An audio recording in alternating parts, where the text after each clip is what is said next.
Mark சுவிசேஷம் 10ஆம் அதிகாரம். மார்க்கு சுவிசேஷம் 10ஆம் அதிகாரம், அதிலே 51ஆம் வசனத்தை நாம் இப்பொழுது வாசிக்க போகிறோம். மார்க்கு சுவிசேஷம் 10ஆம் அதிகாரம், அதிலே 51 வாசி. இயேசு அவனை நோக்கி, நான் உனக்கு என்ன செய்ய வேண்டும் என்றிருக்கிறாய் என்றார். அதற்கு அந்த குருடன், ஆண்டவரே, நான் பார்வையடைய வேண்டும் என்றான். போதும். இந்த அருமையான சம்பவத்தை அநேக முறை நாம் வாசித்திருக்கிறோம், அநேக முறை இதை தியானித்திருக்கிறோம். இந்த நாளிலும் கூட இந்த வார்த்தை மூலமாய் ஆண்டவர் நம்மோடு கூட பேசுவாராக. மீண்டும் ஒரு முறையாய் நாம் அதை வாசிப்போம். இயேசு அவனை நோக்கி, அவனை நோக்கி, நான் உனக்கு என்ன செய்ய வேண்டும், நான் உனக்கு என்ன செய்ய வேண்டும் என்றிருக்கிறாய் என்றார். இந்த புதிய வருடத்தின் ஆரம்பத்திலே இருக்கிற என்னோடும் உங்களோடும் தேவன் கேட்கிற கேள்வியாய் இந்த கேள்வியை நாம் பார்க்க முடியும். நான் உனக்கு என்ன செய்ய வேண்டும்? இந்த கேள்வி மிக அருமையான ஒரு கேள்வி. இந்த சம்பவத்திலே ஒரு குருடன் அநேக வருடங்கள் பிறந்தது முதற்கொண்டு பார்வையற்றவனாய் இருந்த அந்த குருடன் ஆண்டவரை தேடி வருகிறதை பார்க்கிறோம். ஆண்டவரிடத்திலே நான் வந்து பார்வையை பெற்றுக்கொள்ள வேண்டும் என்ற அந்த உணர்வோடு கூட ஆண்டவரை தேடி வந்ததாய். வேறு புத்தகங்களிலே மத்தேயு, லூக்கா இங்கெல்லாம் 2 பேராய் நாம் பார்க்கிறோம். மார்க்குவிலே ஒருவரை மட்டும் இங்கே பார்க்க முடியும். அந்த குருடனுடைய நேம் என்ன? பர்திமேயு. என்னங்க? பர்திமேயு. அந்த குருடனை பார்த்து ஆண்டவர் கேட்ட கேள்வி என்ன? நான் உனக்கு, எல்லாரும் சத்தமா, நான் உனக்கு என்ன செய்ய வேண்டும்? அந்த கேள்வி அது எளிதாய் வந்த கேள்வி அல்ல. அது எளிதாய் வந்த கேள்வி அல்ல. அந்த கேள்வியை கேட்டது யார் என்ற அந்த பின்னணியை பார்த்தால் ஆச்சரியமளிக்கக்கூடிய ஒன்றாய் இருக்கிறது. என்ன அந்த கேள்வி? அந்த மனிதனுடைய வாழ்க்கையை தலைகீழாய் மாற்றி போட்டது. அந்த ஒரு கேள்வி, நான் உனக்கு என்ன செய்ய வேண்டும்? உண்மையாய் வேண்டுதலை கேட்டு செய்கிறவர் கேட்ட கேள்வி. உண்மையாய் வேண்டுதலை, ஜெபத்தை கேட்டு ஆர்வத்தோடு அதை உள்வாங்கிக் கொண்டு கேட்கிற ஒரு செய்கிற அந்த தெய்வம் கேட்ட கேள்வி. இதுவரை யாருமே இப்படிப்பட்ட கேள்வியை இவனிடத்திலே கேட்டது கிடையாது. ஏன்? அவன் யார்? குருடன், பிச்சை எடுத்து கொண்டிருந்த ஒரு மனிதன். அவன் ரோட்டிலே போகிற வருவரிடத்திலே ஆவலோடு கூட ஏதாவது கிடைக்கும் என்ற எண்ணத்திலே கேட்பான். யாருமே நான் உனக்கு என்ன செய்ய வேண்டும் என்று கேட்டதில்லை, கேட்டிருக்க முடியாது. கேட்டால் வேறு மாதிரியான ஆன்சர் வரும் அவன்கிட்ட இருந்து. என்னை இங்கேருந்து கூட்டிகிட்டு போங்க, எனக்கு இந்த நிலை வேண்டாம், எனக்கு உங்கள் வீட்டில் வச்சுக்கிறீங்களா, எனக்கு சாப்பாடு போடுறீங்களா, இப்படி ஏதாவது ஒரு பதில் வந்திருக்கும். ஒருவேளை, அஃப்கோர்ஸ் ஒருவேளை. ஆக யாருமே இப்படிப்பட்ட கேள்வியை கேட்டதில்லை. ஆனால் இங்கே ஒருவன், ஒரு மகா பெரிய கடவுள் என்ன கேட்கிறார்? நான் உனக்கு என்ன செய்ய வேண்டும்? நான் உனக்கு என்ன செய்ய வேண்டும்? ஆனால் ஆச்சரியம் பாருங்களேன், அந்த கேள்வியை அந்த மனிதன் இறுக பிடித்துக் கொண்டான். இல்லையா? உடனே இறுக பிடித்துக் கொண்டான். அந்த கேள்வியை இறுக பிடித்துக் கொண்டு உடனே சொல்லுகிறான், ஆண்டவரே, நான் பார்வையடைய வேண்டும், என் கண்களிலே ஒளி வர வேண்டும், என் கண்களுக்கு வெளிச்சம் வேண்டும். ஆச்சரியமான பதில், சரியான பதில்.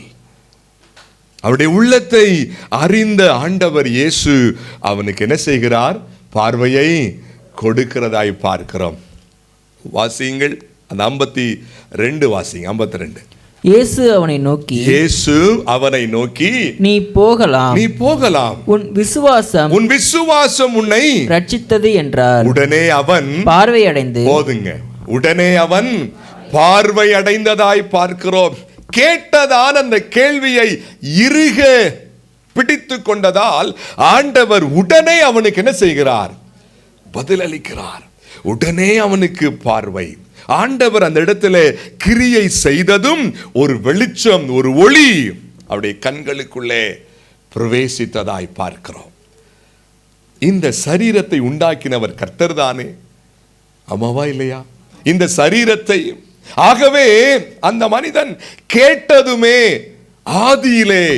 ஆதியிலே ஆதாம் ஏவாளை உண்டாக்கும் பொழுது என்ன வல்லமை கிரியை செய்ததோ அந்த வல்லமை, அந்த கிரியை அந்த பரிதிவனுடைய விழிகளுக்குள்ளே செயல்பட ஆரம்பித்தது.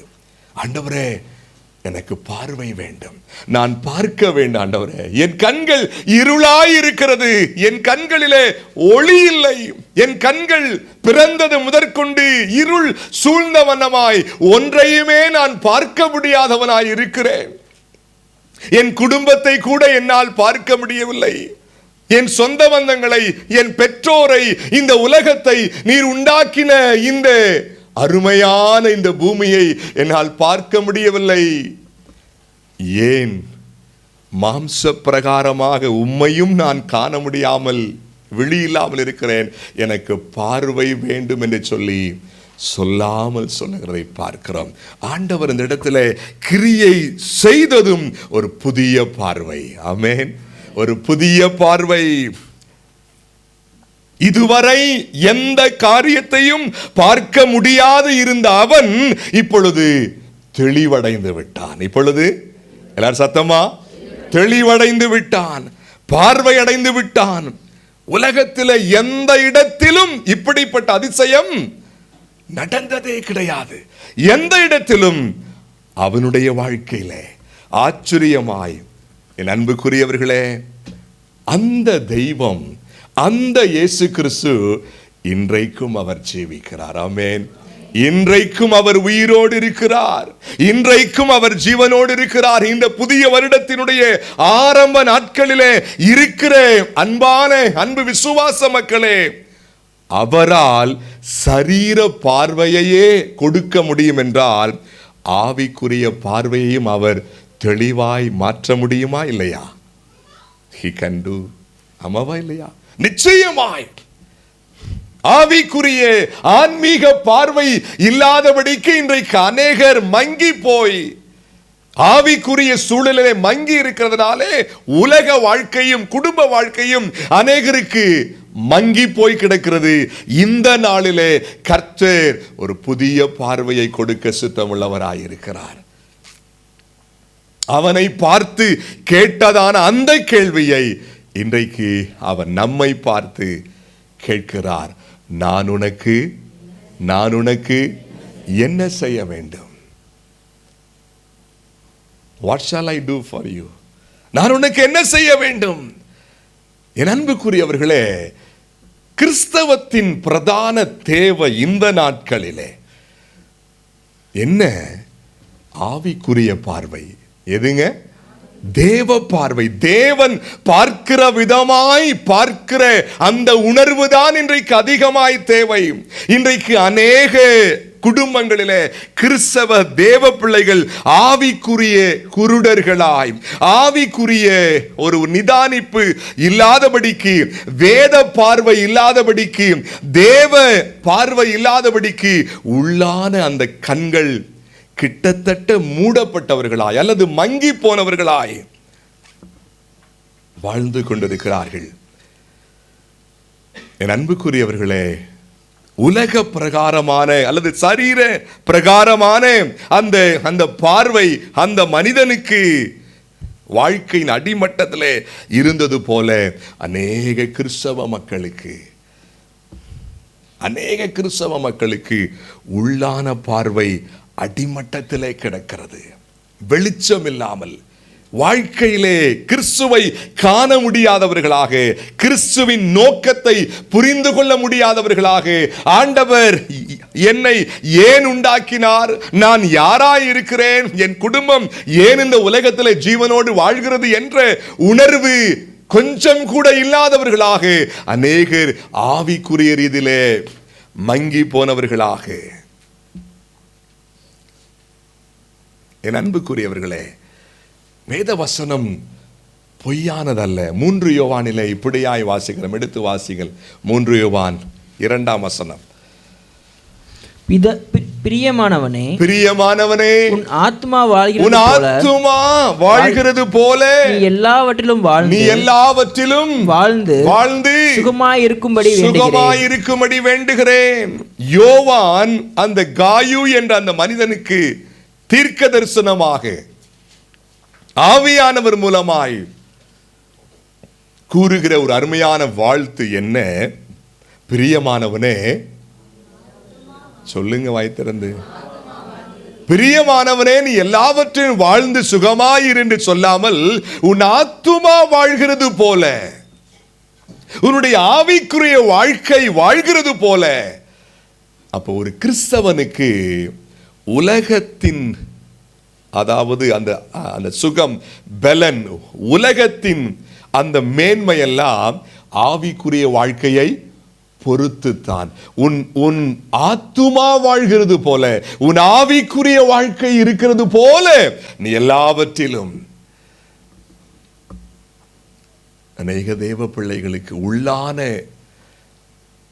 கண்கள் மங்கி போனதாய் இருக்கிறபடினாலே தான் அநேக இக்கட்டுகளிலே தேவ உதவியை நம்மால் பார்க்க முடியவில்லை. சில நேரம் முட்டி மோதுகிறோம், கீழே விழுகிறோம், தேவையில்லாத சிக்கலுக்குள்ளே சிக்கிக் கொள்ளுகிறோம், போராடி கொண்டிருக்கிறோம். இங்கே பிரச்சனை, அங்கே பிரச்சனை, மாறி மாறி கூடவே சேர்ந்து இப்படிப்பட்ட சிந்தையும் வந்து விடுகிறது.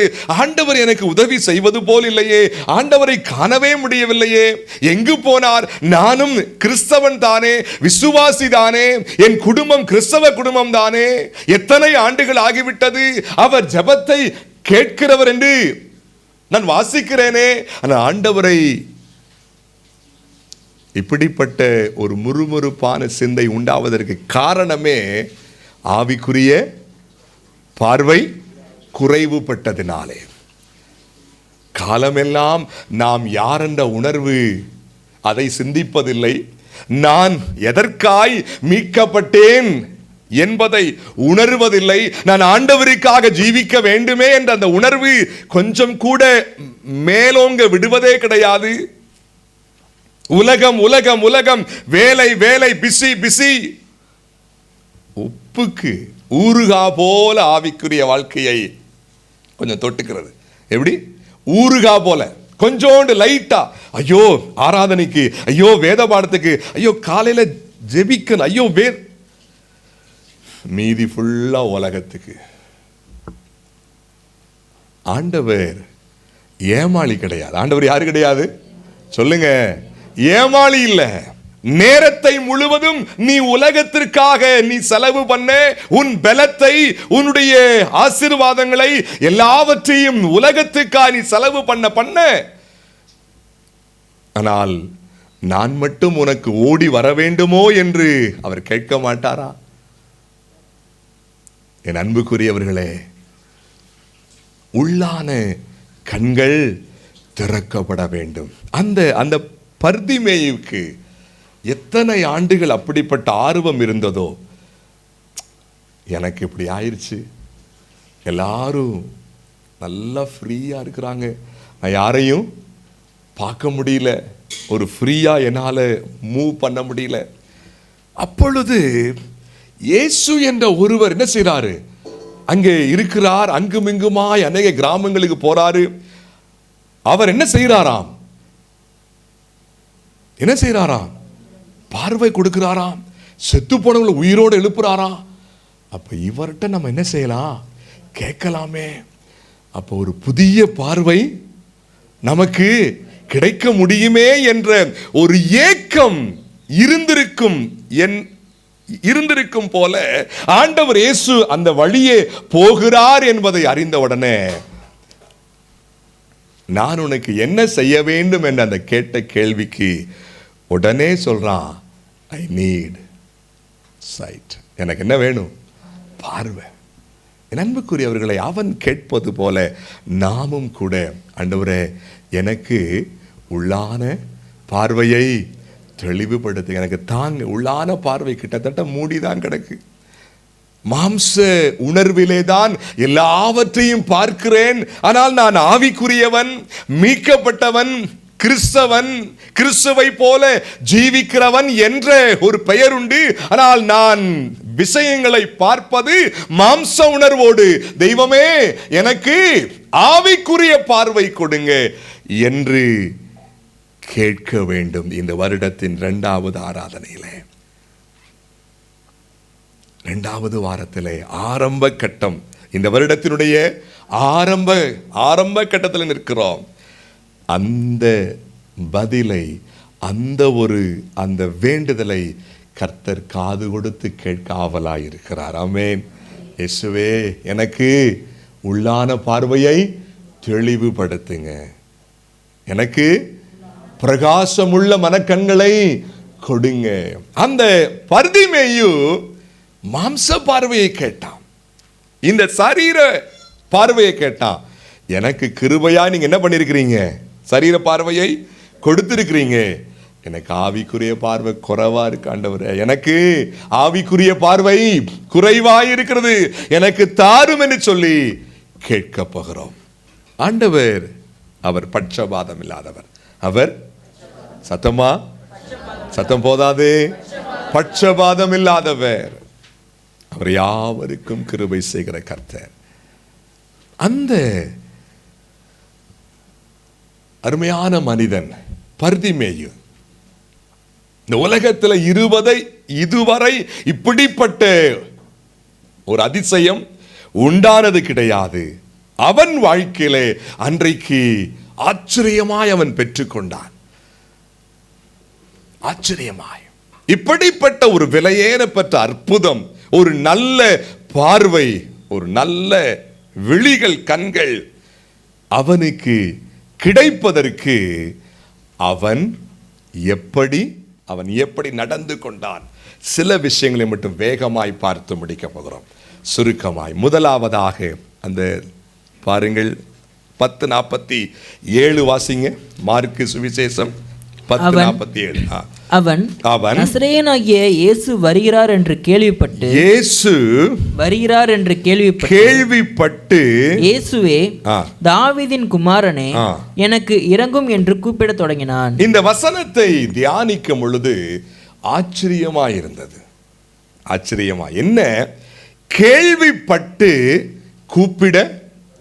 கூப்பிட எல்லாரும் வாய்த்தரங்க, கூப்பிட தொடங்கி, கேள்விப்பட்டு கூப்பிட தொடங்கினான். கேள்விப்பட்டதும் அதை செயலாய் மாற்றினான். கொஞ்சம் கூட தாமதப்படுத்தாமல். யோசிச்சு பாருங்களேன். இயேசு கேள்விப்பட்டதுக்கு அப்புறம் இயேசு வந்தார். இருக்கான்னு பாருங்க. இயேசு வந்தார், இயேசு அருகே வந்தார். உடனே அவன் அப்படியா இருக்குது, வருகிறார் என்று அந்த விஷயத்தை கேட்ட உடனே அவர் அருகே இருக்கிறாரோ தூரமா இருக்கிறாரோ அதெல்லாம் அவருக்கு தெரியாது. இந்த பக்கமா இயேசு வர்றாரு. அதை கேள்விப்பட்டதும் உடனே கொஞ்சம் கூட தாமதம் இல்லாமல், இயேசுவே தாவீதின் குமாரனே எனக்கு இரங்கும் என்று உடனடியாய், தாமதமில்லாத செயல்பாடு. ஏன்? யாருக்கும் கிடைக்காத அற்புதம் அல்லவா அது? வேண்டும் தானே, பார்வை வேண்டுமே. இத்தனை நாட்கள் ஒன்றையுமே பார்க்க முடியாது இருந்தேன், இன்றைக்கு எனக்கு பார்வை கிடைத்தே ஆக வேண்டும் என்ற அந்த அழுத்தமான அந்த தாகம் அவனை உந்தி தள்ளினது. இயேசு அந்த பகுதிக்கு வருகிறார் என்று கேள்விப்பட்டதும், என் அன்புக்குரியவர்களே, உள்ளான பார்வை, பிரகாசமான மனக்கண்கள் ஆவியானவர் தேவ பிள்ளைகளுக்கு தேவ பிள்ளைகள் யாவருக்கும் அவர் கொடுக்காயத்தமாயிருக்கிறார். அவர் எதிர்பார்ப்பது தாமதமில்லாத வேண்டுதல். என்னங்க சொல்லுங்க சத்தமா?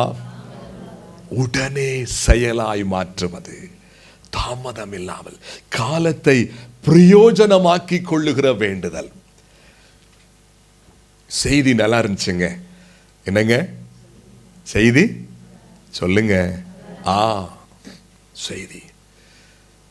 அந்த பேச்செல்லாம் வேலைக்காகாது. அந்த பேச்செல்லாம் அந்த கேட்ட வார்த்தைகளை செயலாய் மாற்றுவதுதான் வேலைக்கு உதவும். என்ன ஆண்டவர் பேசுகிறாரோ, ஆவியானவர் உங்களோடும் என்னோடும் அவர் என்ன பேசுகிறாரோ அதை செயலாய் மாற்றுகிற அந்த வினாடியில் இருந்துதான் ஆவியானுடைய கிரியை ஆரம்பமாகிறது. தேவ வார்த்தைகளை மெச்சுவதிலே அல்ல, தேவ செய்திகளை பாராட்டுவதிலே அல்ல, தேவ செய்திகளை, தேவ வார்த்தைகளை கேட்டதும் அதை செயலாக்குகிறது, காலதாமதம் இல்லாமல். வேத வசனம் ஒண்ணு சும்மா சொல்லலையே. நாட்கள் பொல்லாதவைகளாய் இருக்கிறது, காலத்தை பிரயோஜனப்படுத்துங்க. காலத்தை, ஆவிக்குரிய விஷயங்களை தாமதப்படுத்தாதீங்க. கேட்கிற அந்த தேவ வார்த்தைகளுக்கு வாழ்க்கையை முழுவதுமாய் விட்டு கொடுத்து அதை செயலாய் மாற்றுவதிலே முனைப்போடு இருக்க வேண்டும். ஒருவேளை போன வருடத்திலே இந்த விஷயத்திலே கொஞ்சம் மந்தமா இருந்திருக்கலாம், கொஞ்சம் மந்தமாய் ஆர்வம் இல்லாமல். ஆனால் இந்த வருஷம் அப்படி இருக்க வேண்டாம். போன வருடம் அப்படி இருந்த வாழ்க்கை முடிந்து போனது போகட்டும். இந்த புதிய வருஷத்திலே புதிய தீர்மானத்தோடு, ஆண்டவரே நீர் என்னோடு பேசுகிற ஒவ்வொரு முறையும் நான் உடனே அதை செயல்படுத்துவேன், உடனே அதற்கு கீழ்ப்படிவேன்.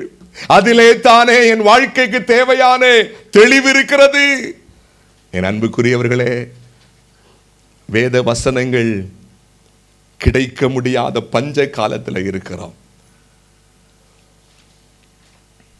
புறம்பான ஒரு தோற்றத்திலே வேத வசனங்கள் நிறைய இருப்பது போல தெரிகிறது. ஆமாவா இல்லையா? மீடியாக்களை திறந்து பார்த்தால் யூடியூப்ல, ஃபேஸ்புக்ல, இன்ஸ்டால ஷார்ட்ஸ் வீடியோன்னு சொல்லி தேவ வார்த்தைகள் நிறைய. சத்திய வார்த்தைகளுக்கு பஞ்சம். எப்படிங்க? சத்திய வாழ்க்கையை ஊன்ற கட்டுகிற வார்த்தைகளுக்கு பஞ்சம். உண்மையான ஆவிக்குரிய முன்னேற்றத்தை உண்டாக்குகிற ஜீவ வார்த்தைகளுக்கு இன்றைக்கு பஞ்சம். ஆனால் உங்களுக்கும் எனக்கும் ஒரு சிறிய ஒரு தேவ சபையா இருந்தாலும் கர்த்தர் ஒவ்வொரு வாரமும் ஒவ்வொரு கூட்டத்திலும் உங்களுடைய ஊழியக்காரன் மூலமாய், உங்களுடைய ஊழியக்காரமா மூலமாய் ஆண்டவர் திட்டமாய் தெளிவாய் பேசி வருகிறார். அந்த வார்த்தைக்கு நாம் செவி கொடுப்பது, அதற்கு கீழ்ப்படிவது, தாமதம் இல்லாமல், அதுதான் விளைவை உண்டு பண்ணும். ஆமென். அதுதான் ஆசீர்வாதத்தை உண்டு பண்ணும். வெறுமனே பாராட்டுவதல்ல, மெச்சுவதல்ல. பரவாயில்ல, இன்னைக்கு கூட்டத்தில் செய்தி, இன்னைக்கு ஆராதனையில், இன்னைக்கு வேத பாடத்தில் அப்பா இதுவரை இப்படி கேட்டதில்லை, பரவாயில்ல, சூப்பர். அதுல ஒரு பயனும் இல்லை. இன்னைக்கு அந்த செவ்வாய்க்கிழமை அந்த பெண்கள் கூட்டத்துல அப்பா இப்படிப்பட்ட தாட், இவ்வளவு பயன் இல்லை. unless we follow that. அதை கேட்டு கீழ்ப்படியாதவரை ஒரு பயனும் இல்லை.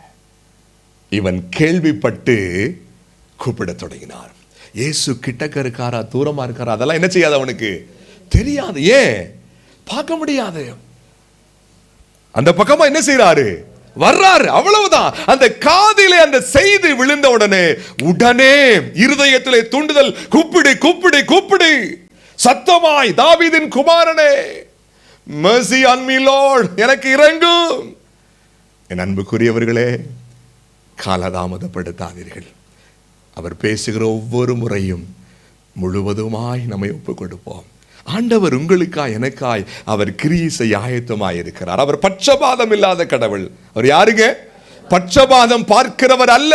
உயர்ந்தவர், தாழ்ந்தவர், மேல் சாதி, கீழ் சாதி, அப்படிப்பட்டவர், இப்படிப்பட்டவர் என்று சொல்லி அவர் பட்சபாதம் பாராதவர். அவர் எல்லாருக்குமான கடவுள், அவர் எல்லாருக்குமான தெய்வம். அந்த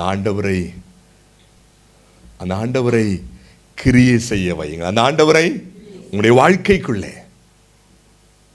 விடாப்பிடியாக, ஒன்றும் இல்லை, இங்க கவனிங்க, போராடி ஜெபம் பண்ண ஆண்டவர் கேட்டுருவார். அப்படியாங்க சொல்லுங்க. போராடி ஆண்டவரே செய்யுங்க செய்யுங்க செய்யுங்க, யாக்கோபு போல கேட்பார் நிச்சயமா. அஃப்கோர்ஸ் போராடி செய்கிற ஜெபத்துக்கு பதில் இருக்கு. ஆனால் வசனத்துக்கு கீழ்ப்படியாம போராடி ஜெபிச்சா அதுல பலன் இல்லை. பிரதான வசனம் தானே, வேத வார்த்தைகள் தானே, தேவன் பேசுகிற அந்த திருவார்த்தை தானே.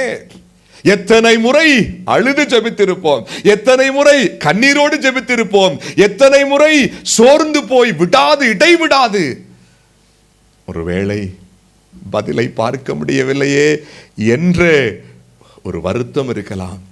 போனது போகட்டும். புதிய வருஷத்தின் ஆரம்பத்தில் ஆண்டவரே, இனிமேல் நான் அப்படி இருக்க மாட்டேன், எனக்கு பிரதானமே உம்முடைய வார்த்தை. ஆமென். உம்முடைய வசனம் தான் ஆண்டவர். உம்முடைய வசனத்துக்கு என்னை தாழ்த்துகிறேன் ஆண்டவரே, உம்முடைய வசனத்துக்கு என்னை ஒப்பு கொடுக்கிறேன். நீங்க கீழ்ப்படிய, வேத வசனத்துக்கு கீழ்ப்படிய ஆரம்பிச்சிட்டாலே தேவனை அர்ஜு பண்றதாக அர்த்தம். தேவனை நீங்க என்னது அப்படின்னா என்னது, விடாப்படியாக அவர் என்ன செய்றீங்க, ஆண்டவரே செய்யுங்கன்னு அதுல இல்லை, வேத வசனத்துக்கு கீழ்ப்படிய அவரால் கிரியை செய்யாம இருக்க முடியாது. அவருடைய கிரியை ஆரம்பமாயிரும். வாழ்க்கையிலே, குடும்பங்களிலே, சூழ்நிலைகளிலே சோர்ந்து போய் அதெல்லாம் முடிஞ்சிருச்சு. அதெல்லாம் என்ன செஞ்சிருச்சு, இந்த வருடத்தில் கர்த்தர் பெரிய காரியங்களை செய்வார். முதலாவது அவர் விரும்புவது என்ன, தாமதம் இல்லாத கீழ்ப்படுதல். அவருடைய வார்த்தைக்கு, அவருடைய வசனத்தை கேட்டு, அவருடைய வார்த்தையை கேட்டதும் ஆவிக்குரிய வாழ்க்கை. இரண்டாவது பாருங்கள், அடுத்த வசனம் வாசிங்க. அவன் பேசாதிருக்கும்படி அநேகர் அவனை அதட்டினார்கள். அவனோ தாவீதின் குமாரனே எனக்கு இறங்கும் என்று முன்னிலும் அதிகமாய் கூப்பிட்டான். எனக்கு இறங்கும் என்று அதிலே இருக்கிற அந்த ரெண்டு வார்த்தை, முன்னிலும் அதிகமாய். என் அன்புக்குரியவர்களே, மாம்ச பிரகாரமான அல்லது இந்த சரீரத்திற்குரிய அந்த பார்வையை அவன் இவ்வளவு அழகாய் ஆண்டவரிடத்தில் பெற்றுக்கொள்ள காரணம் என்ன? அவன் கூப்பிடும் பொழுது அவனுக்கு என்ன வருகிறது? தடைகள். சுற்றிலும் இருப்போரால் தடை வருது. கூப்பிடாதப்பா, என்ன இந்த கத்துற, அமைதியாரு என்று சொல்லி என்ன செய்யறாங்க? கொஞ்சம் யோசிச்சு பாருங்களேன். அவன் தேவையை அறிந்து கூட யார் என்ன செய்யல, அவனுக்கு உதவியா இருக்கல. பேசாம இரு, ஏன் கத்துற? அவன் கூப்பிடுற நோக்கம் என்ன? பார்வை அவனுக்கு என்ன செய்யணும்? வேணும். அப்ப வாப்பா கூட்டிட்டு போவோம் அப்படிலாம் சிந்திக்கல. அமைதி யாரு? உனக்கு பார்வை கிடைச்சா என்ன? அதுதான் உலகத்தின் மனநிலை. இடையூறு வருகிறது. என் அன்புக்குரியவர்களே, இடையூறுகள் உண்டாகும் பொழுது, போராட்டம் உண்டான பொழுது அவன் என்ன தெரியுமா செஞ்சான்? வேகத்தை கூட்டினான். என்ன செஞ்சான்? வேகத்தை. போதும், நிறுத்து, கத்தாதே, செய்யாதே, சத்தம் போடாதே என்று ஜனங்கள் எதிர்த்த பொழுது முடங்கி போகவில்லை, வேகத்தை அதிகப்படுத்தினான். கூப்பிடுகிற வேகத்தை, கூப்பிடுகிற சத்தத்தை அதிகப்படுத்தினான். என் அன்புக்குரியவர்களே, உள்ளான பார்வை, ஆவியானவர் பார்ப்பது போல அப்படிப்பட்ட ஒரு தெளிவான பார்வை, ஆன்மீக பார்வை உங்களுக்கு எனக்கும் வேண்டும் என்று சொன்னால், இடையூறுகள் உண்டாகும் பொழுது வேகத்தை என்ன செய்யணும்? அதிகரிக்கணும். என்னங்க செய்யணும்? வேதம் தெளிவாய் எழுதியிருக்கிறவா என்னது? முன்னிலும் அந்த 2 வார்த்தைக்கு அவ்வளவு வேல்யூ இருக்கிறது. முன்னிலும் அதிகமாய். என்ன? அந்த சுற்றிலும் இருக்கிறவர்கள் சத்தம் போடாதே என்று கத்துவதை காட்டிலும் அதிக சத்தம். முன்னாடி அவன் கூப்பிட்டதை விடவும் சத்தம். இவங்க எல்லாரும் சத்தம் போடாதன்னு என்ன செய்றாங்க? அதை விட சத்தமா கத்துறான். பிரச்சனைகள் சூழ்றப்ப, சிக்கல்கள் தோண்டுகிற பொழுது, போராட்டங்கள் வர்றப்ப இயல்பான ஒரு சுபாவம் என்ன? வேகம் என்ன செய்யும்? குறைய ஆரம்பிக்கும். கொஞ்சம் நாலாபுறமும் கொஞ்சம் கஷ்டமா இருக்கு, இடையூறா இருக்கு, போராட்டமா இருக்கு அப்படின்னு சொல்றப்ப அந்த வேகம் கொஞ்சம் ஸ்லோவாகும். ஆனா இவனை பார்த்து நம்ம கற்றுக்கொள்ளணும். என்ன கற்றுக்கொள்ளணும்? பிரச்சனை சூழ்ந்திருக்குது, போராட்டம் சூழ்ந்திருக்குது. அந்த போராட்டத்தின் வேலையிலே சரி இவ்வளவு காலம் பார்வை இல்லாமலே ஓட்டிட்டோம், இன்னும் கொஞ்ச காலம் இருந்துட்டு போவோம் அப்படி நினைக்கல. முன்னிலும் அதிகமாய். யோசிச்சு பாருங்க. ஒரு உதாரணம் சொல்றேன். ஒரு ரோட்ல போயிட்டு இருக்கிறோம், சைக்கிளில் போறோம்னு வச்சுக்கோங்க. நார்மலான ஒரு சாலையில் நம்ம பாட்டு ஸ்மூத்தாக என்ன செய்வோம்? சைக்கிள் ஓட்டுவோம். ஒரு கொஞ்சம் மேடாக வருது, ஒரு மேடான ஒரு இடம் வருது, கொஞ்சம் ஏத்தமாக இருக்குது. அந்த ஏத்தமாக இருக்கிற இடத்துல இதுவரை ஓட்டிட்டு வந்த அந்த வேகத்திலேயே அதில் ஏறுவோமா, அல்லது இன்னும் கொஞ்சம் ஏறி நின்று மிதிச்சு ஓட்டுவோமா? யோசிங்க, நீங்களே சொல்லுங்க. ஏன்? அந்த மேடை என்ன செய்யணும்?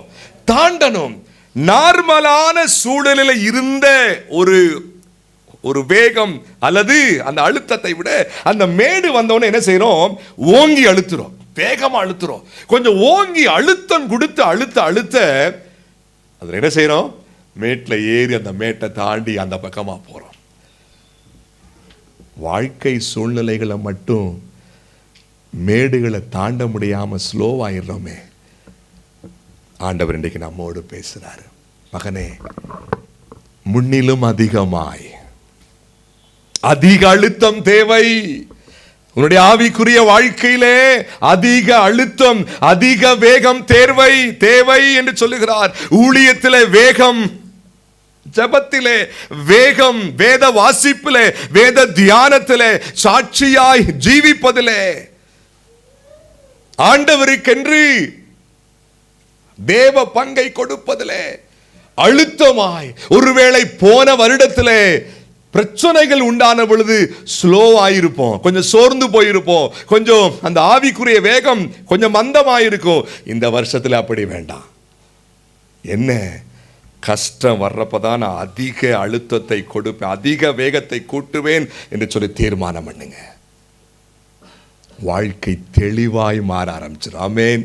வாழ்க்கை அநேகருக்கு தெளிவான ஒரு பார்வை, தெளிவான ஒரு உணர்வு இல்லாதபடினாலே தான் அநேகர் முட்டி மோதி கொள்ளுகிறோம்.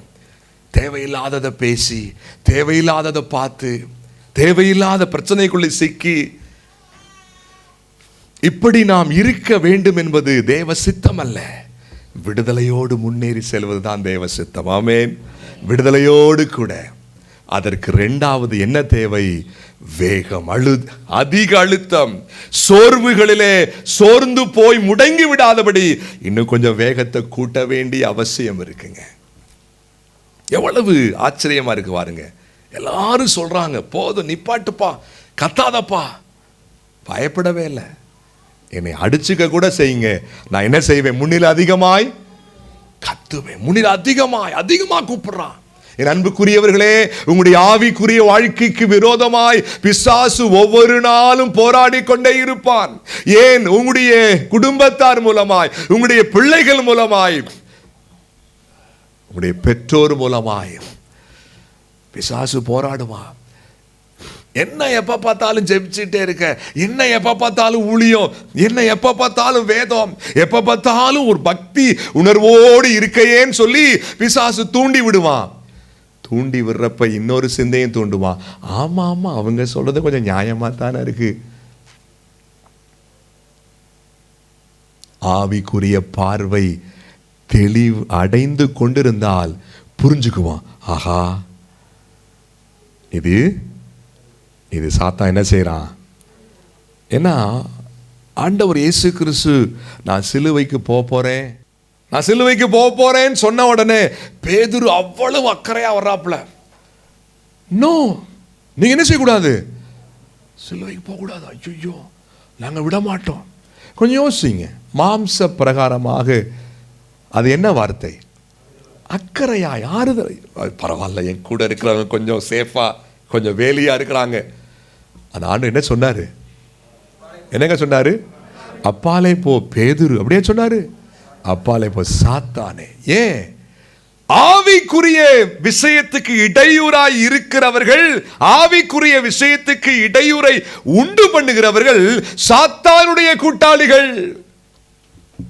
போதும், நீ ஜெபிச்சது போதும், நீ வேத வாசிச்சது போதும், நீ ஊழியம் செஞ்சது போதும், நீ இப்படி இருந்தது போதும், எப்ப பார்த்தாலும் சர்ச்சுன்னு கிடக்குற, எப்ப பார்த்தாலும் ஆராதனை ஆராதனை, அப்படியே பக்தி பழமா இருக்கிற அப்படின்னு யாரு சொன்னாலும் அவங்களுக்குள்ள சாத்தானை பார்க்கக்கூடிய அறிவு, தெளிவு வேண்டும், தெளிவு வேண்டும். நான் முன்னாடியே வாசிச்சு காட்டினேன். பிரியமானவனே, உன் ஆத்துமா வாழ்வது போல ஆவிக்குரிய வாழ்க்கை, ஆத்துமா அது நலமாய் இருந்தால்தான், தேவனோடு கூட இருக்கிற அந்த உறவு சரியா இருந்தால்தான் உலகத்தின் வாழ்க்கை சரியா இருக்கும். உலகத்தின் வாழ்க்கை இடையூறுகள் உண்டாகிற பொழுது அழுத்தமாய் முன்னேறி செல்லுங்க. இன்னைக்கு ஒரு தீர்மானத்துக்குள்ள வருவோம். இன்னைக்கு ஒரு தீர்மானம், ஆண்டவர் நம்மோடு கூட பேசுவாராக. அடுத்ததாக பாருங்கள், 51 வாசிங்க. 10:51. இயேசு அவனை நோக்கி நான் உனக்கு என்ன செய்ய வேண்டும், நான் உனக்கு என்ன செய்ய வேண்டும் என்று இருக்கிறாய் என்றார். அதற்கு அந்த குருடன் ஆண்டவரே நான் பார்வையடைய வேண்டும் என்றான். எவ்வளவு ஆச்சரியமா இருக்கு பாருங்களேன். என்ன கேட்க வேண்டியதை கேட்கிறான். என்னங்க, கொஞ்சம் யோசிச்சு பாருங்களேன். நார்மலா சிந்திங்க. ஒரு பிச்சைக்காரன்ட்ட நம்ம போய் உனக்கு என்னப்பா வேணும்னு கேட்டா உடனே அவன் என்ன சொல்லுவான்? ஒரு சாப்பாடு வாங்கி கொடுங்க, அல்லது என் நிலைமை ரொம்ப கஷ்டமாக இருக்குது, எனக்கு ட்ரெஸ் இல்லை, இருக்க இடம் இல்லை. ஆமாவா இல்லையா? ஒரு பிச்சைக்காரட்ட நார்மலான ஒரு பதில் அப்படி தான் வரும். ஆனால் இங்கே பாருங்கள், அந்த அந்த பார்வை அற்றவனிடத்தில் ஆண்டவர் நான் உனக்கு என்ன செய்ய வேண்டும் என்று இருக்கிறாய், உன்னுடைய விருப்பம் என்ன, நான் உனக்கு என்ன செய்ய நினைக்கிறேன். உடனே என்ன சொன்னா சொல்லுங்க, நான் பார்வை அடையணும். பிச்சை கேட்கல, அந்த நேரத்திற்கு உரியதை கேட்கல, வாழ்க்கைக்கு தேவையானதை கேட்டான். எப்படிங்க சொல்லுங்க சத்தமா, எல்லாரும் வாய் திறந்து சொல்லுங்க பாப்போம். வாழ்க்கைக்கு தேவையானது. ஆண்டவரே எனக்கு, ஆண்டவரே ரொம்ப நாளா இங்க உட்கார்ந்து இருக்க ஆண்டவரே. எப்படி? ரொம்ப நாளா ரோட்டு ஓரத்துல ஒரு ஷெட்டு கிட்டு போட்டு கொடுத்தீங்கன்னா அப்படி நான் பேசாம உட்காந்துக்குவேன் நல்லா. அப்படியே கேட்டா, துணி அழுக்காயிருச்சு, அந்த நேரத்திற்குரியது அல்ல, வாழ்க்கைக்கு காலமெல்லாம் என்ன தேவையோ அதை கேட்கிறான். அனைவருடைய வாழ்க்கையில ஏன் இன்னும் போராட்டம், ஏன் இன்னும் கூட சில தேவைகள், சில விஷயங்கள் சந்திக்கப்படாம இருக்குது? இந்த இப்ப சந்திக்கப்பட்டுரும் சொல்லி நம்ம அவ்வளவுதான் வந்துருச்சு. ஆனா ஏன் இப்படி நடக்குது? ஏன் நடக்குது? கேட்க வேண்டியதை கேளாதிருப்பதனால. எப்படிங்க? அந்த நேரத்திற்குரிய சந்தோஷத்தை தான் விரும்புறோம். எப்படி?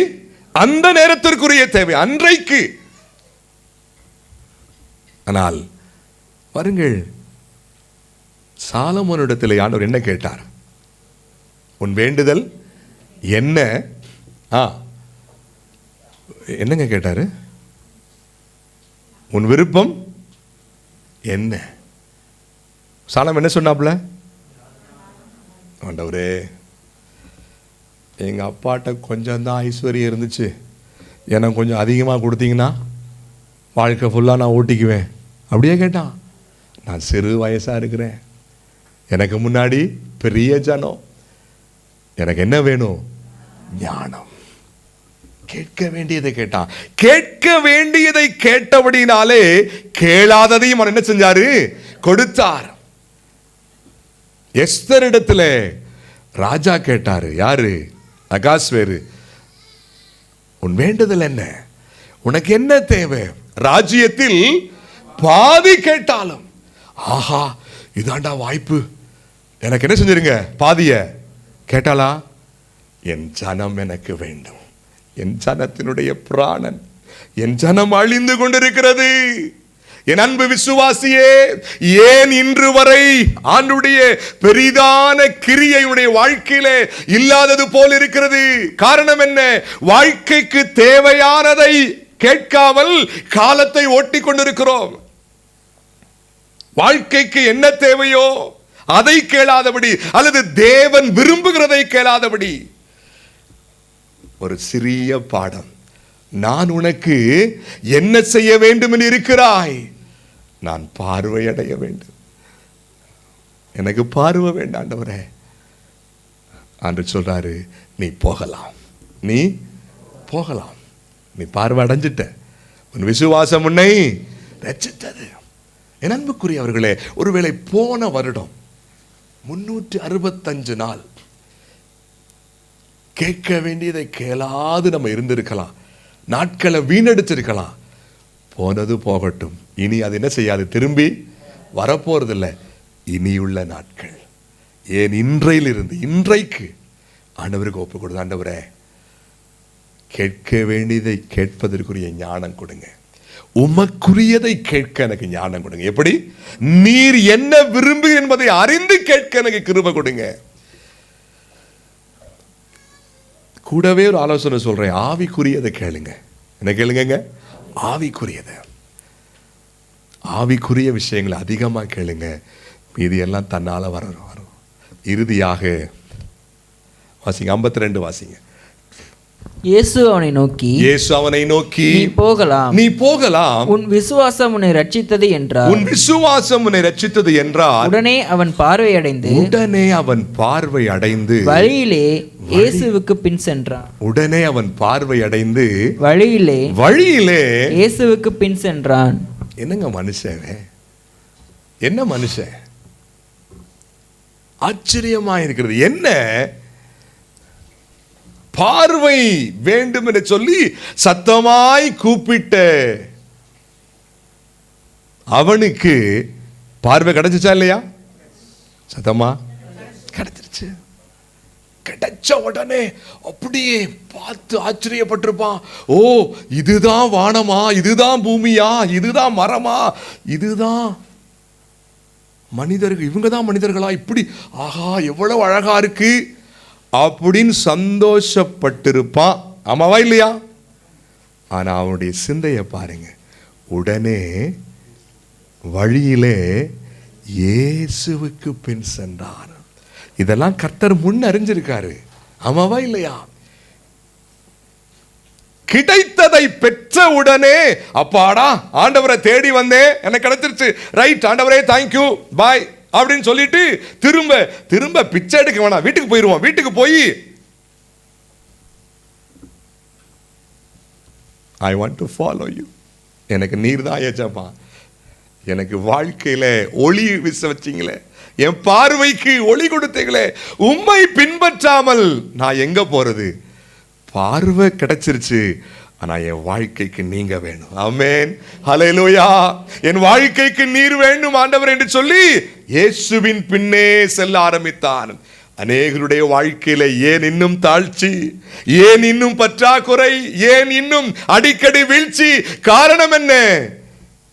ஜெபிச்சு போராடி ஆண்டவர்கிட்ட அழுது கண்ணீர் விட்டு கொஞ்சம் கீழ்ப்படிந்து ஆண்டவர் இரக்கம் பாராட்டினதும் ஆண்டவர் அப்படியே மறந்து விடுற. கொஞ்சம் அப்பாடா கிடைச்சிருச்சுப்பா, ரொம்ப நாளா இதுக்கு தான் வெயிட் பண்ணேன், வந்துருச்சு, பரவாயில்ல, ரைட், இனி கொஞ்சம் வேகம் வேண்டாம், இனி கொஞ்சம் தீவிரம் வேண்டாம், இனி கொஞ்சம். அதனால தான் ஸ்திரமான ஒரு எழுச்சி இல்லாமலே இருக்கு. இன்னைக்கு ஆண்டவருக்கு ஒப்பு கொடுப்போம். ஆண்டவரே கிடைக்குதோ இல்லையோ நான் என்ன செய்வேன்? உங்க வழியில். ஆமென், அல்லேலூயா. கிடைக்குதோ இல்லையோ, நான் கேட்டது கிடைத்தாலும் கிடைக்காவிட்டாலும் பரவாயில்லை, நான் உம்மை பின்பற்றுவேன். அப்படிப்பட்ட ஒப்பு கொடுத்தலுக்குள்ளே வருவோமா?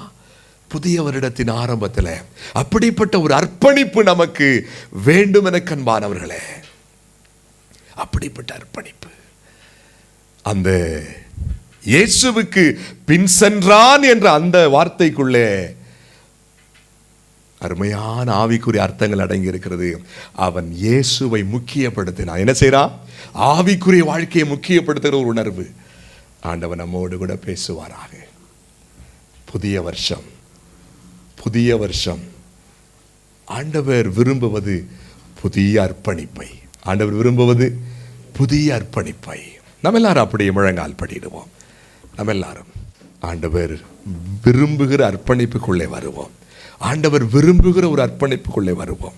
ஆண்டவரே எனக்கு உதவி செய்யும் என்று கேட்போமா? அந்த அந்த அந்த பரிமைக்குள்ளே எவ்வளவு அர்ப்பணிப்பு ஆண்டவரே. ஒரு நல்ல பாடங்களை கர்த்தர் என்னோடு பேசினீரே, எனக்கு உதவி செய்யும் ஆண்டவரே என்று சொல்லுங்க. நம்ம எல்லாரும் அப்படியே தேவ சமுத்திரம் முழங்கால் படிடுவோம். எல்லாரும் இங்கும் அங்கு வேடிக்கை பார்க்காதீங்க, இங்கும் அங்கு பேச வேண்டாம். ஆண்டவரை நோக்கி பார்ப்போம். ஆண்டவரே எனக்கு உதவி செய்யும் என்று கேட்போம். இயேசுவே என்னோடு பேசுகிறேன். என்னுடைய வாழ்க்கையில இனிமேல் காலதாமதம் கிடையாது. உம்முடைய வார்த்தைக்கு கீழ்ப்படிவதில் காலதாமதம் இல்லை. என்னை ஒப்புக் கொடுக்கிறேன்னு சொல்லுவோமா? ஆண்டவரை நோக்கி பார்த்து சொல்லுங்க. இயேசுவே எனக்கு உதவி செய்யும் என்று சொல்லுங்க. உம்முடைய வார்த்தையை என்னுடைய வாழ்க்கையில கேட்டதும் செயல்படுத்துவேன். எனக்கு உதவி செய்யும் ஆண்டவரே. ஆண்டவரை நோக்கி பார்த்து சொல்லுங்க. என் அன்புக்குரியவர்களே, ஆண்டவர் நம்மோடு கூட பேசிக் கொண்டிருக்கிறார். வாழ்க்கையில எவ்வளவு இடையூறுகள் வந்தாலும் நான் சோர்ந்து போக மாட்டேன். இன்னும் வேகத்தை கூட்டுவேன்.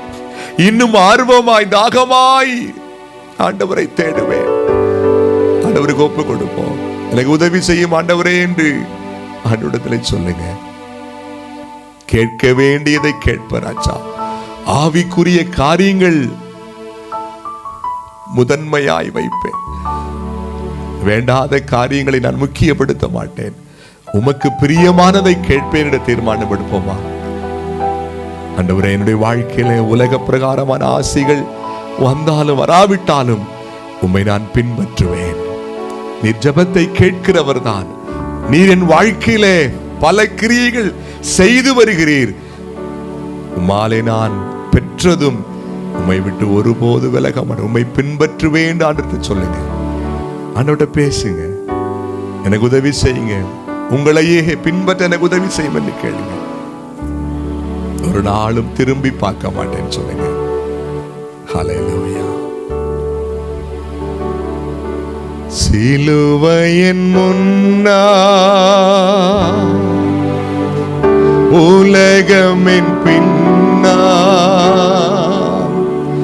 சிலுவையில் முன்னா உலகமில் பின்னா, இயேசு சிலுவைய இரத்தத்தினாலே என்றும் விடுதலையே. இயேசு சிலுவைய என்றும் விடுதலையே. இயேசுவின் பின்னால் நான் செல்வேன், திரும்பி பார்க்க மாட்டேன், திரும்பி பார்க்க மாட்டேன்.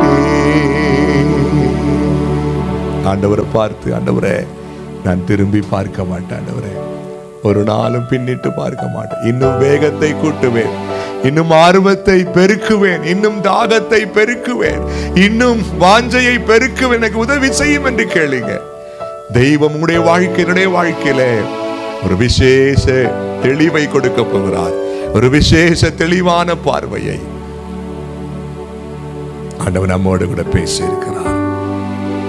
தெய்வ பிரசன்னத்தில் நம்மை முழுமையாய் அர்ப்பணிப்போம். ஆண்டவர் பேசின வார்த்தைகளை அப்படியே சிந்தையில வைத்துக் கொள்ளுங்கள். நான் இப்பொழுது ஜெபிக்க போகிறேன். ஆண்டவர் நம்மோடு கூட இருக்கிறார், பேசுகிறார் உணர்வோடு கூட என்னோடு கூட இணைந்து ஜெபியுங்கள். ஆண்டவர் ஒரு விசேஷ விடுதலை, விசேஷ ஒரு ஆவிக்குரிய ஆசீர்வாதத்தை வாழ்க்கையிலே உண்டு பண்ண ஆவலோடு காத்திருக்கிறார். நாம் ஜெபிக்கலாம். ஸ்தோத்திரிக்கிற ஆண்டவர், எங்களை நேசிக்கிற பரலோக பிதாவே, நீர் என்னோடு எங்களோடு பேசிக்கொண்டு இந்த கிருபைக்காய் நன்றி. உம்முடைய ஜீவ வார்த்தைகளை உயிர்ப்பிக்க கூடியது. உம்முடைய வார்த்தையிலே தான் எங்களுக்கு தேவையான சத்துவங்கள் அடங்கி இருக்கிறது. உம்முடைய வார்த்தையிலே தான் எங்களுக்கு தேவையான பலன், எங்களுக்கு தேவையான சுகம், எங்களுக்கு தேவையான ஆரோக்கியம், எங்களுக்கு தேவையான திடன் எல்லாம் அடங்கி இருக்கிறது. உம்முடைய ஜீவ வார்த்தை என்னோடு கூட பேசினீரே. உம்முடைய ஜீவ வார்த்தைகள் மூலமாய் எங்களோடு கூட இடைப்பட்டீரே. உம்முடைய வார்த்தைக்கு உண்பதாக எங்களை தாழ்த்துகிறோம், கீழ்ப்படி எங்களை ஒப்புக் கொடுக்கிறோம். கூடி வந்த உம்முடைய பிள்ளைகள் யாவரையும் ஆசீர்வதிப்பீராக. ஒரு புதிய ஒப்பு கொடுத்தல் இயேசு கிறிஸ்துவின் நாமத்தில் உண்டாவதாக. ஒரு புதிய ஒரு அர்ப்பணிப்பு ஆண்டவர் இயேசு கிறிஸ்துவின் நாமத்தில் உண்டாகட்டும். தயவாயிரக்கம் செய்யுங்க தகப்பனே. போன ஆண்டை போல இல்லாது இந்த வருடத்தில் ஒரு புதிய எழுச்சி, ஒரு புதிய வெற்றி, ஒரு புதிய உற்சாகம் இயேசு கிறிஸ்துவின் நாமத்தில் உண்டாவதாக. சோர்வுகள் நீங்கட்டு ராஜா, வியாதிகள் நீங்கட்டும், ஆவிக்குரிய பின்னோக்கி பார்த்தல் நீங்குவதாக, பின்மாற்றங்கள் ஒளியட்டும். ஆண்டவருக்கு ஒப்பு கொடுத்தல் பெருகட்டு ராஜா. தயவாய் இடைபட வேண்டுமாய் செபிக்கிறோம். இந்த நாளிலும் கூடி வந்த ஒவ்வொருவரையும் கர்த்தர் விசேஷமாய் ஆசீர்வதிங்க. உம்முடைய பிரசன்னம் தாங்கட்டும், உம்முடைய பாதுகாப்பு இருப்பதாக. என்னென்ன தேவையோடு கூட பிள்ளைகள் வந்திருக்கிறார்களோ அவள் யாவருக்கும் இயேசு கிறிஸ்துவின் நாமத்தில் சந்திக்கப்படுவதாக, பூர்த்தியாவதாக. என் கர்த்தர் நீர் போதுமானவர் அல்லவோ கர்த்தாவே. தாழ்த்தி ஒப்பு கொடுக்கிறோம். குற்றங்கள் குறைகளை மன்னிச்சிடுங்க. ஆண்டவர் இயேசு கிறிஸ்துவின் ஜீவநாமத்தினாலே ஸ்தோத்திரித்து ஜெபிக்கிறோம் எங்க ஜீவனுள்ள பிதாவே, ஆமென்.